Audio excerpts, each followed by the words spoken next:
Kalau seseorang itu sudah lolos di paper selection, kemudian lolos interview HRD, lolos psikotes, dan dia lolos misalkan tes kemampuan dasar, berarti kan ujungnya adalah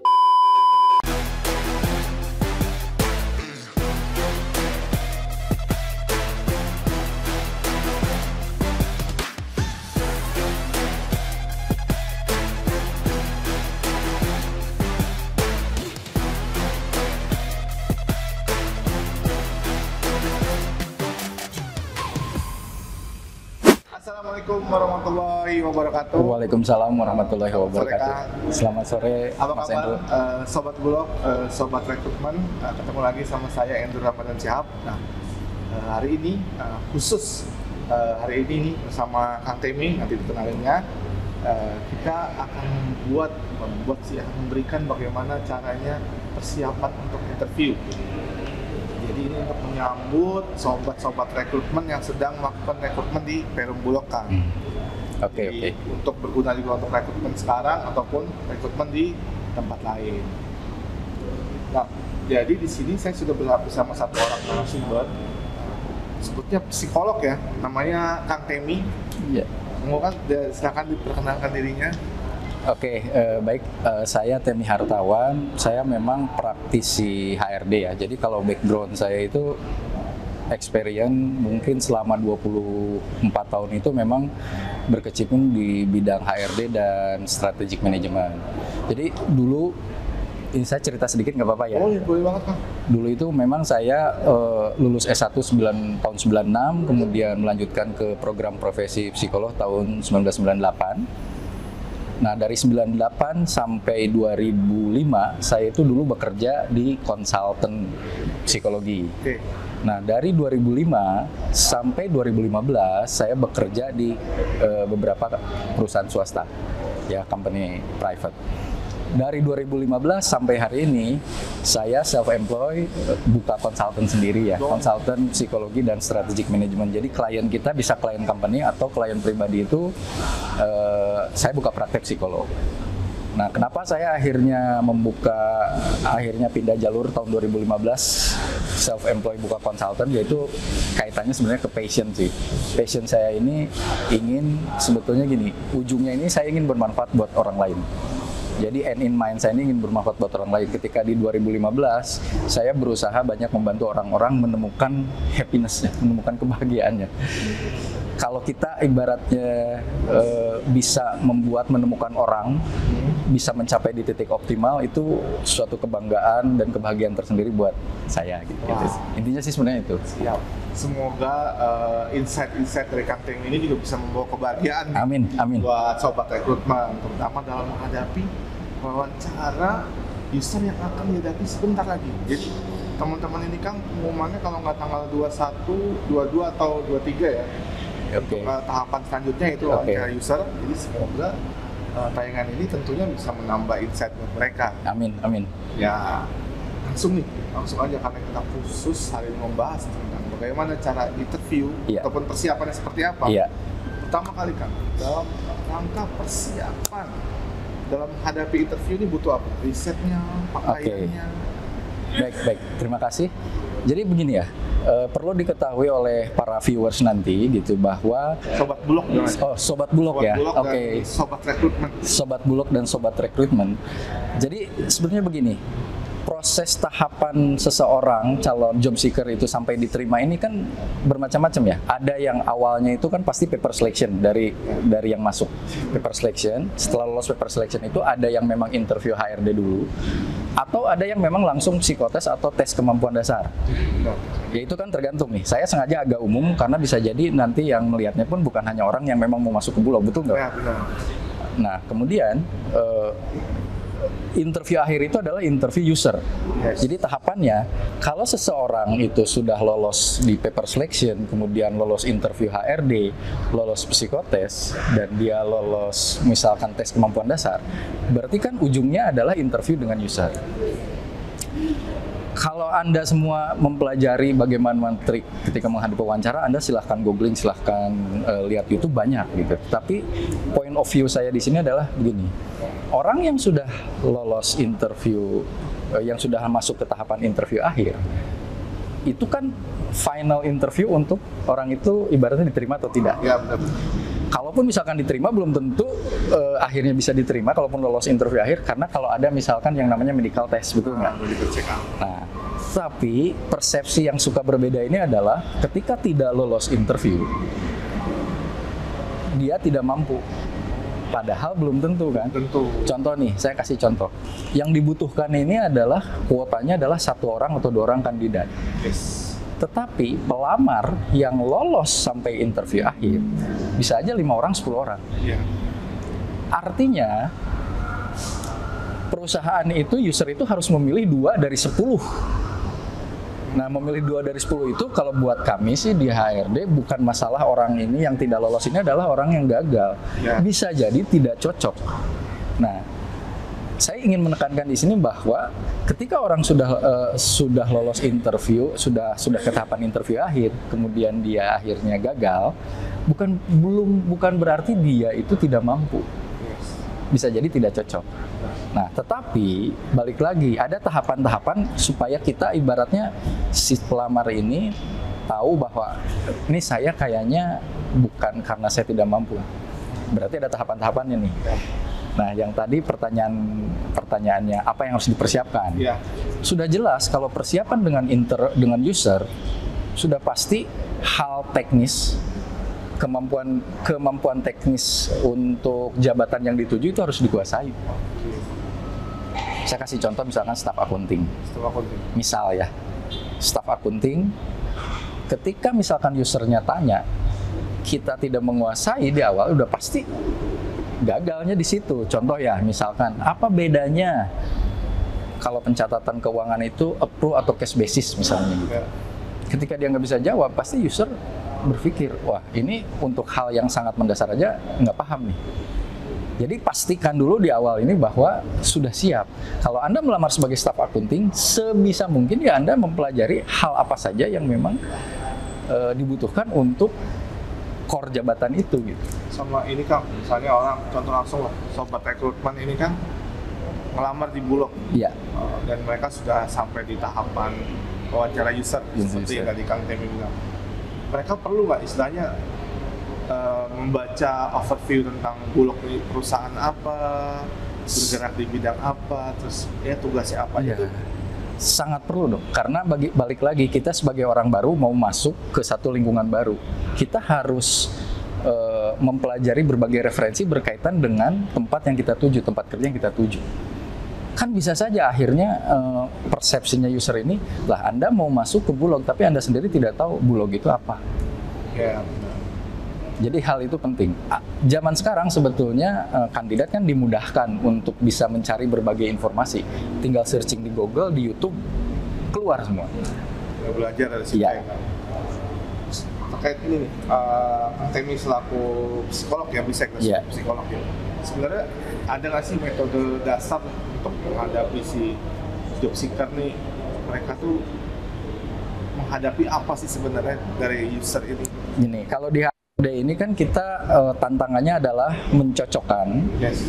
Kalau misalkan tahapan-tahapan teknisnya dia lolos, berarti kan HRD ini punya kewajiban untuk mencocokkan apakah si kandidat ini nanti bisa survive nggak di perusahaan ini. Ya. Jadi berdasarkan pengalaman saya nih, ada 3 atau 4 hal yang memang harus diperhatikan oleh seorang job seeker. Ketika dia masuk, dia harus bisa beradaptasi dengan lingkungan kerja. Contoh, dia di-hire untuk ditempatkan di remote area. Misalnya, contoh ya, kalau perusahaan swasta, misalnya Kelapa Sawit kan remote area-nya di pedalaman Sumatera, Kalimantan. Ada kan, di Bulognya ada 26 kantor wilayah dan 101 kantor Nah. cabang di seluruh Indonesia. Jadi ketika orang memang belum terbiasa dan memang Wah, ya di Papua belum tentu orang bagus itu bisa survive karena memang nature-nya dia memang tidak mau adventure berpetualang atau ditempatkan di remote. Terus sudah pasti itu akhirnya tidak cocok. Adaptasi dengan lingkungan kerja. Yang kedua, adaptasi dengan teknis, dengan jenis pekerjaannya. Contoh, orang itu bagus semuanya tahapannya lolos. Tapi saya kasih contoh akunting deh. Ketika dia punya pengalaman bekerja di perusahaan swasta sebagai staf akunting, perusahaan swasta itu sudah pakai sistem IT akuntingnya sudah advance. Ya. Tapi ketika masuk ke satu company, sistem akuntingnya masih manual, masih pakai Excel. Sudah pasti dia akan kesulitan karena terbiasa dengan sistem. Sekarang dia harus menghitung, bikin laporan keuangan segala macamnya manual. Nah, berarti kan adaptasi terhadap lingkungan kerja, adaptasi terhadap jenis pekerjaan. Yang ketiga, adaptasi terhadap rekan kerja. Rekan kerja ini bisa atasan, bisa peer itu rekan sejawat, atau bisa bawahan. Misalnya kalau misalkan masuk level supervisor. HRD pasti sudah memikirkan bahwa ini orang ini kayaknya cocok untuk usernya ini, bosnya ini. Nah, itu kan memang tidak diketahui oleh si kan. Contoh nih, ada orang yang memang nature-nya adalah kritis, berpikirnya kritis. Tapi ada orang yang ibaratnya tipenya orang yang manut-manut ya, yang nurut. Dua-duanya bagus hasil psikotesnya gitu. Tapi balik lagi, usernya ingin yang seperti apa? Saya membutuhkan orang yang sangat kritis, open mind. Berarti orang yang ibaratnya nurut, manut, itu berarti kan tidak cocok ke kualifikasi yang dipersyaratkan. Makanya di awal tadi saya bilang, belum tentu orang yang gagal di interview akhir itu gagal karena tidak mampu. Nah, ini saya sengaja kasih point of view ini supaya kalaupun akhirnya tidak lolos, itu tidak berkecil hati gitu. Memang rezekinya bukan di sini gitu. Itu sih sebetulnya. Gila. Sudah dikasih ilmu, dikasih semangat loh. Ya pokoknya emang serba-serbi ya. Saya juga bingung gitu. Bukan bingung sih, dulu kan saya setelah job seeker sekitar 10 tahun. 10 tahun lalu lah Kang. Kadang-kadang suka bingung. Pada saat masuk itu langsung ke teknis nih. Yeah. Perkenalan tuh kita mesti gimana ya? Apa kita yang ya siap atau nggak yang tadi maut-maut atau cengengesan atau apa? Itu kan kadang-kadang dari kitanya sendiri itu kayak berpikir penilaiannya seperti apa gitu. Ya, jadi memang ada hal-hal persyaratan umum yang memang bisa Anda Sobat Bulog pelajari lah ya. Contoh, ketika kita interview itu pasti selain kita mempersiapkan secara teknis, pengetahuan teknis ya, udah pasti kan appearance kita, penampilan kita, cara berpakaian yang sopan dan mungkin formal atau sopan. Yang kedua, attitude, cara kita membuka pintu, cara kita memperkenalkan diri, cara kita duduk, bisa aja kan misalkan, maaf Pak, maaf Bu, saya duduk. Kan itu satu hal yang memang kalau di orang Indonesia itu kan manner itu number one ya. Tapi masuk penilaian tuh Pak? Jadi nilai tambah biasanya sih gitu. Yang ketiga, baru komunikasi. Nah, ini sangat penting, komunikasi itu kita memperkenalkan diri kita. Kan ibaratnya yang namanya interview itu kita dalam tanda kutip mempromosikan diri kita supaya akhirnya user dan perusahaan ini merasa tertarik. Jadi bagi Sobat Bulog yang memang ada kesulitan ketika mengekspresikan sesuatu secara verbal, memang tidak ada jalan lain, ya harus belajar ya, role play dulu di rumah, di kaca, bisa direkam. Sekarang kan zaman HP direkam, nanti lihat perbedaannya. Contoh nih, saya kasih contoh sedikit ya. Ketika orang memperkenalkan misalkan, nama saya Temi, saya usia misalnya ya 25 tahun. Dengan misalkan ini, baik terima kasih, nama saya Temi, usia saya 25 tahun. Iya, beda banget. Beda nggak? Beda, pasti si interviewer itu akan ngelihat ada ketertarikan tersendiri yang, wah, dari sisi komunikasi pun lugas. Terus saya juga sedikit cerita sih Kang, dulu katanya tuh kalau misalnya nutup pintu, kita tuh nggak boleh mantatin si interviewer, katanya harus dari depan, harus ya gitulah. Itu sebenarnya emang masuk penilaian atau nggak pasti sih kan? Oke, kalau buat saya pribadi ya, ini bukan masalah benar salah, tapi masalah point of view aja sih. Buat saya itu tidak terlalu menjadi penilaian saya, tapi yang penting ketika body language dia menunjukkan bahwa mannernya dia bagus, itu Itu buat saya itu nilai plus. Karena prinsip saya begini, be yourself, jadilah diri sendiri, tetapi yang bisa beradaptasi dengan culture company itu. Nah ini agak sulit tuh karena begini, orang ingin menjadi diri sendiri, tapi yang lupa ini adalah job seeker ini kan masuk ke satu perusahaan, di mana culture perusahaan ini sudah kebentuk. Tiba-tiba kita ingin menjadi diri kita sendiri.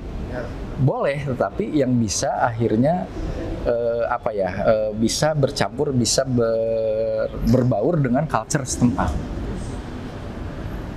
Terus ada lagi nih Kang, katanya itu pas pada saat si user bilang, ayo silakan ada yang mau ditanya. Nah, sebenarnya itu tuh katanya ada yang bilang tuh zaman kita dulu ya, itu jebakan atau pengen lihat sesuatu dari kita. Pada saat mereka mengutarakan, mau menanyakan sesuatu, entah itu salary ataupun penempatan atau apa, itu emang kita layaknya lebih ke diem atau nanya pun nggak masalah sih sebenarnya. Kalau menurut saya harus nanya, karena ketika dikasih kesempatan, artinya memang job seeker ini, kandidat ini kan memang dikasih this your time gitu, waktunya Anda untuk tanya hal gitu. Ya pasti itu kita akan melihat bahwa inisiatif kan, inisiatif. Kalau dia misalkan tidak ada pertanyaan apapun, misalkan kita kan akan nilai ini dia antusias nggak sih untuk misalkan masuk ke company ini gitu. Pasti kalau misalkan kita antusias kan salah satunya curiosity itu apa ya? Rasa ingin tahu. Rasa ingin tahu itu kan bisa kelihatan dari ketika dia berinisiatif untuk bertanya. Ya itu pasti akan jadi nilai tambah sih. Jadi boleh nanya asalkan yang di core di perusahaan itu sendiri dan tidak melebar kemana-mana. Betul, sesuai konteks. Sesuai konteks, oke. Nah, terus lanjut lagi Kang. Biasanya ditanya tuh, kelebihan kamu apa? Kalau kelebihan mah kita bebas ya menjual diri kita seperti apa, kayak punya integritas tinggi, rajin sholat, kerja lembur siap ini. Nah pada saat kita ditanya kekurangan, kadang-kadang saya juga sampai sekarang pun kalau saya ditanya kekurangan kamu apa, tapi di sisi lain kita juga harus mempromosikan diri kita. Kira-kira bisa kalau buat saya begini ya, manusia itu kan nggak ada yang sempurna. Jadi ketika ada orang yang bilang bahwa dia bisa bicara kelebihan, tapi dia nggak bisa bicara kekurangan, artinya dia buat saya pribadi nih, kenapa dia bisa mengidentifikasi kelebihan, tetapi tidak bisa mengidentifikasi kekurangan? Kita bicara kekurangan itu bukan berarti akhirnya itu jadi nilai negatif. Contoh gini ya, kelebihan saya adalah saya pekerja keras. Saya rasa ingin tahunya tinggi. Oke. Ketika kekurangan, saya pelupa. Kan bisa saja ketika kekurangan itu saya pelupa itu, tetapi saya mengantisipasinya dengan selalu ada note di HP saya ini atau alarm atau apa yang ibaratnya kalau saya ada jadwal atau saya ada pekerjaan di beberapa hari itu sudah ditulis sehingga saya selalu melihat ini.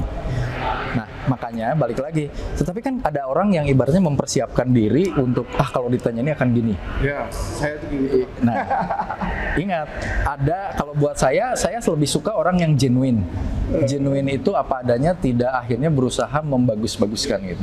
Karena bagi interviewer yang expert sih pasti dia bisa ngelihat yang dibicarakan oleh dia itu sesuatu yang sebenarnya atau enggak.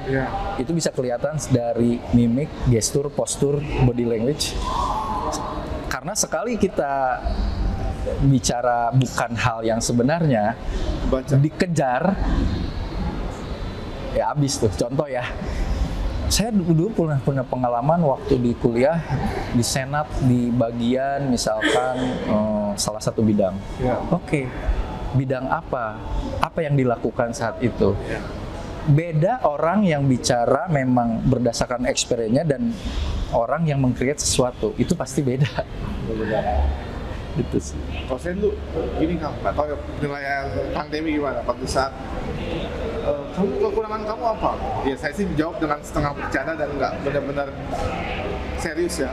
Kekurangan saya tuh suka lupa waktu. Oh, sering telat dong. Enggak. Kekurangan saya lupa waktu, jadi saya tuh suka bekerja sampai jam 10 malam. Boleh gitu.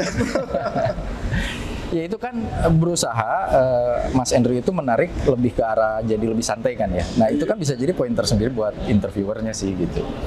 Tapi kalau kita jujur itu sebenarnya itu jadi ini nggak? Maksudnya mengurangi nilai apa jadi note aja buat si job seeker? Buat saya sih jadi note saja, bukan berarti kekurangan itu akhirnya akhir segalanya gitu. Karena saya menghargai orang yang apa adanya sih. Kalau buat saya, ya ini bukan balik lagi ya, ini bukan masalah benar salah, tetapi kalau point of view saya ngelihat orang, saya lebih suka orang yang apa adanya. Oke, sini lagi. Nggak apa ya, kita nggak apa-apa. Terus ya, supaya teman-teman juga referensinya bisa lebih besar juga. Pasti saya ada tuh sempat ditanya juga, bagaimana kamu menilai perusahaan ini? Dari misalnya saya lulusan komunikasi, PR, humas. Bagaimana kamu melihat humas dari perusahaan ini? Kira-kira apa yang perlu kamu tambahkan atau dikritisi? Pada saat ternyata memang harus ada yang dikritisi, sebenarnya sampai mana sih kita bisa boleh mengkritisi dan itu tuh boleh apa enggak sebenarnya? Apakah jadi mengurangi kita, dibilang kita menggurui, tapi sebenarnya yang terjadi itu seperti itu gitu? Kalau buat saya sih boleh ya kita terbuka, tapi kan dengan bahasa ini mohon maaf ya, penilaian contoh si job seeker bisa aja bilang ini penilaian saya pribadi, bisa saja subjektif, tapi saya melihat ada hal-hal yang bisa diimprove itu adalah ini. Itu kan sebagai bahan masukan. Justru kan di era yang sekarang sangat terbuka ini kan kita butuh masukan dari berbagai hal. Orang-orang darah muda ini kan berpikirnya tuh sangat out of the box gitu ya. Nah justru orang-orang yang seperti itu, ide-ide seperti itu kalau buat saya itu sangat masukan yang bagus sih gitu. Jadi kita ada rulesnya jangan terlalu menyinggung. Betul. Tapi kan kalau misalkan hanya sekedar ini yang bisa diimprove itu ada hal-hal ini, ya nggak masalah kalau buat saya ya gitu. Jadi istilahnya be yourself aja sampai sekarang ya. Iya. Attitude, be yourself. Iya. Nah sekarang sebanyak sih bakal kita hitung lagi. Cuma kita ada buat segmen sekarang. Jadi sekarang saya akan membicarakan sedikit beberapa mitos-mitos yang ada di dunia interview yang dari segi kita job seeker, bukan dari segi psikolog. Jadi maksudnya lebih baik ini atau ini, nanti KTP alasannya apa, alasan singkat apa. Boleh. Yang pertama Kak, interview itu untuk cowok lebih bagus pakai dasi atau tidak? Oke, ini saya harus katakan dulu ini bukan masalah benar salah ya. Cuma ketika saya memilih jawaban menurut saya tidak perlu pakai dasi, pasti ada alasan. Buat saya gini, karena ketika orang masuk ke satu company ini, belum tentu culture di perusahaan ini pakai dasi. Bisa jadi CEO-nya pun atau direkturnya pun tidak pakai dasi gitu. Tapi kita level staff sudah pakai dasi, kan akhirnya jadi agak-agak awkward gitu ya. Tapi ujungnya mau be yourself, ya silahkan aja Anda coba. Kalau Anda sudah masuk, Anda menjadi orang sendiri pakai dasi, ternyata culture di sini nggak pakai dasi semua, misalnya gitu. Jadi buat saya, tidak pakai dasi sih nggak masalah. Ya itu lebih bagus gitu, tidak pakai dasi. Siap. Nomor 2, untuk wanita lebih bagus pakai heels atau flat shoes? Balik lagi, kalau saya aliran be yourself ya. Kalau Anda wanita nyamannya adalah pakai high heels, silahkan pakai high heels. Cuma kan ada yang tinggi haknya 10 cm, ada yang 5 cm, bisa saja yang 5 cm. Tapi kalau Anda misalkan lebih nyamannya pakai flat shoes misalkan gitu, ya tidak harus akhirnya karena interview itu jadi pakai high heels gitu. Soalnya cowok ya jangan kayak tapi jangan susah. Itu. Lanjut, yang ketiga, untuk cewek atau cowok sama aja nih, perlu make up atau tidak? Ya kembali lagi nyamannya pakai make up atau tidak. Kalau yang tidak terbiasa pakai make up, ya jadilah diri sendiri, jangan pakai make up. Yang penting mah wajahnya bersih kan itu. Kalau pakai make up, ya make up yang memang membuat dia nyaman, yang akhirnya semua orang pun menilai itu sesuatu yang memang lebih memberikan satu aura yang berbeda gitu kan. Lanjut keempat, posisi tangan. Ada yang begini, ada yang begini, ada yang di meja. Sebenarnya itu satu, mempengaruhi penilaian apa enggak. Kedua, kalau emang mempengaruhi, posisi mana yang sekiranya bukan membuat nyaman sih ya, yang sekiranya bisa membantu kita lebih pede lah. Oke. Gini, kursinya kan kita harus tahu ya, ada kursi yang nggak ada sandarannya, ada yang nggak. Contoh kayak gini. Kalau saya jadi gini, ini saya kan lagi Tanpa meja ya? tanpa meja misalkan. Meja, oke. Terus ini ada kursi gini, saya gini. Kalau itu membuat saya jadi kaku, nggak lepas bicara, ya saya nggak akan gini dong. Kalau buat saya ya, kalau saya sekarang seperti ini kan saya bisa body language saya, gerakan tangannya jadi lebih enak dibanding saya begini. Nah, kecuali kalau ada meja, misalkan ada meja, kemudian ada sebenarnya kursi. Tapi kalau mejanya rapat sekali kan bisa aja kan di satu ruang meeting ya. Iya, betul. Buat saya pribadi ya nggak masalah juga dia begini, tapi enaknya, logikanya aja enaknya kalau kita di sini kita bisa body language dibanding kita gini. Jadi bukan masalah sopan atau tidak sopan kalau versi saya ya. Gitu. Jadi apapun maksudnya tidak akan mempengaruhi penilaian, justru itu yang menggiring kita bagaimana kita lebih nyaman di posisi apa. Betul. Supaya lebih pede aja gitu. Betul. Sobat rekrutmen, ingat yang penting nyaman. Terus nih, kalau misalnya kita ditawarin minum, ayo Pak silakan minumnya. Sebenarnya itu ada yang bilang, awas tuh jebakan, jangan sampai lu ambil. Kalau lu ambil lu nggak sopan atau enggak. Kalau lu ambil dibilang lu sombong. Nah itu jadi mitos buat kita tuh para job seeker tuh. Kalau tadi saya bilang apa adanya, ya tergantung saat itu Anda mau minum atau tidak ya. Jadi jangan terlalu overthinking. Kalau memang jadi kalau memang misalkan ditawarkan untuk minum dan saat itu kita nervous dan minum itu bisa membuat kita jauh lebih bisa konsen lagi, silakan. Tapi kan terima kasih Pak kesempatannya. Mohon maaf saya minum dulu. Oh ada ini ya. Kalau buat saya itu bukan sesuatu hal yang akhirnya sangat major atau sangat priority gitu. Siap. Cuma bagaimana kita menyikapinya aja ya, fokusnya dengan attitude yang baik, jadi ya kesannya tidak sombong ataupun tidak kurang ajar yang dibilang. Betul. Terus terakhir Kang, lebih baik aktif atau pasif pada saat interview? Buat saya aktif ya, karena begini. Anda para job seeker ini hanya memiliki waktu 20 atau 30 menit untuk mempromosikan diri Anda dan untuk menyampaikan apa yang menjadi kelebihan dan kekurangan kita kan. Jadi kalau memang waktu itu tidak dimanfaatkan optimal, sayang kan semakin banyak informasi yang bisa kita sampaikan kan itu lebih bagus ya, sehingga penilaian nantinya itu makin komprehensif buat si interviewer, baik itu user ataupun HRD-nya ya. Benar. Sudah banyak sekali para sobat bulog dan sobat rekrutmen kan. Ya. Mohon maaf jadi banyak mengganggu waktunya, jadi banyak pertanyaan-pertanyaan. Kita juga terima kasih nih infonya, spill infonya, insight-nya juga termasuk wawancara seperti apa. Semoga untuk sobat rekrutmen, sobat bulog juga yang akan menghadapi rekrutmen baik di bulog maupun di perusahaan lain, semoga konten ini berguna ya, menambah sedikit insight-nya terkait wawancara user itu seperti apa, do and don't-nya itu seperti apa. Nah Kak, sebelum kita akhiri nih, ada nggak closing statement dari Kang terkait? Lagi kalau buat saya adalah persiapan itu harus optimal ya, terutama persiapan dari sisi teknis. Kita harus menguasai hal yang kita pelajari ketika di bangku kuliah, ini untuk fresh graduate ya. Yang memang misalkan belum punya pengalaman kerja. Tapi kalau untuk orang yang memang sudah punya pengalaman kerja di posisi tertentu, memang kita harus mau tidak mau harus mempelajari apa yang menjadi core kemampuan kita, apa yang menjadi core kompetensi kita, dan itu harus dipelajari. Nah, ketika ikhtiarnya sudah optimal, baru cara penyampaian. Jadi balik lagi kan, cara komunikasinya itu penting. Itu penting sekali komunikasi. Kalau kita nggak bisa komunikasi, ya bagaimana kita bisa menyampaikan apa yang menjadi kelebihan kita kan? Betul. Yang terakhir, be yourself. Jangan akhirnya mau seolah-olah akhirnya meng-create diri kita menjadi diri orang lain. Itu akhirnya akan jadi awkward ya. Awkward itu apa ya? Aneh aja kelihatannya. Dan kita harus tahu semua rekruter itu pasti punya jam terbang. Jadi dia bisa ngelihat mana orang yang genuine, mana orang yang berusaha memanipulasi sesuatu kondisi atau keadaan. Jadi ketika kita menjadi diri sendiri, kita pasti akan lepas untuk relax untuk bisa menyampaikan sesuatu.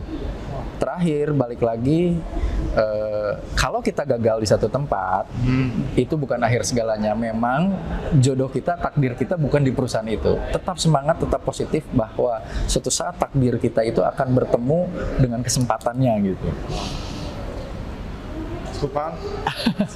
Nah, terima kasih buat Kang Temi. Sama-sama, sama-sama ya. Terima kasih, semoga Tuhan bisa memberikan balasan yang lebih lah buat Kang Temi. Amin, Semoga amin. sukses selalu dengan ini Kang usahanya. Amin. Yang bisa ini apa namanya Kang? Butuh konsultasi perusahaan ataupun pribadi. Iya. Bisa kan? Bisa. Bisa hubungi Kang Temi, nanti kita ada akun IG atau IG-nya Kang ya. Buat teman-teman, buat sobat Bulog, buat sobat rekrutmen, semoga sukses dalam agenda wawancara usernya yang akan tegang, yang akan digelar dalam beberapa hari lagi. Tentunya semoga bisa mempersiapkan diri lebih baik. Amin. Semoga wawancara bisa berjalan lancar. Amin. Dan semoga dapat diterima dan hasil. Amin. Baik, saya Andrew Ramadan Syihab dan Kang Temi. Ya, saya Temi. Assalamualaikum warahmatullahi wabarakatuh. Waalaikumsalam warahmatullahi wabarakatuh.